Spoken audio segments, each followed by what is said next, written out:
Lance, pagtripan ko kaya. Lance ba yun? Yeah! Ikaw kasi!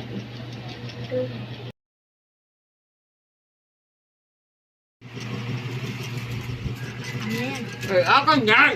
Tapos, Ano yan? hey! Ah! It hurts. So, Hey, Lance. Lance. Okay ka lang? Lance, sino ng tubig? Sino pangalan? Reha. Kilala mo? No, I don't... Hindi ko kilala. Lance, tayo Lance. Lance, okay ka lang, Lance. But, I'm not good. Sumbong natin sa parents mo. Yeah. Yeah. Let's go. Lance. Kasi ako yung parents nila. Lance. Oh, nak. Lance, Hindi okay na ka pala lang, kayo. Lance. Lance, magsumbong ka sa parents mo, Lance. Anak. Ano yun? Tingnan mo, nagbabuli naman siya sa akin. He pushed me. Sino? His name is Rehat because he bullied me.